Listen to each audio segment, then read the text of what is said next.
కాసేపట్లో ప్రధాని నరేంద్ర మోదీ వైనాడ్ వెళ్లనున్నారు.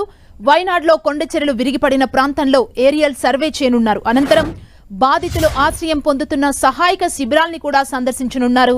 ఇవాళ ఉదయం 11 గంటలకు కేరళలోని కన్నూర్కు చేరుకుంటారు మోదీ. వైనాడ్లో ఏరియల్ సర్వే చేస్తారు. అలాగే మధ్యాహ్నం 12 గంటల 15 నిమిషాలకు కొండచెరలు విరిగిపడిన ప్రాంతాన్ని సందర్శిస్తారు.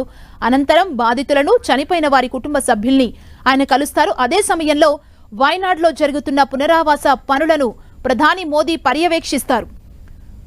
బాధితులు చికిత్స పొందుతున్న హాస్పిటల్ని కూడా ప్రధాని మోదీ సందర్శిస్తారు. ఆ తర్వాత ప్రధానమంత్రి సమీక్ష చేయనున్నారు. అక్కడ జరిగిన బీభత్సం, కొనసాగుతున్న సహాయక చర్యల గురించి ప్రధాని మోదీకి అధికారులు వివరించనున్నారు. వైనాడ్లో జూలై 30వ తేదీన సంభవించిన ప్రకృతి విపత్తు కారణంగా దాదాపు 400 మందికి పైగా ప్రజలు మృతి చెందగా మరో 200 మంది ఆచూకీ లభించలేదు. మరోవైపు వైనాడ్ విపత్తును జాతీయ విపత్తుగా ప్రకటించాలని విపక్ష నేత రాహుల్ గాంధీ కేంద్రాన్ని కోరారు. ఈ నేపథ్యంలో నేడు మోదీ వైనాడ్కు వస్తున్న సందర్భంగా జాతీయ విపత్తుగా ప్రకటిస్తారా లేదా అనే అంశంపై చర్చ నడుస్తోంది.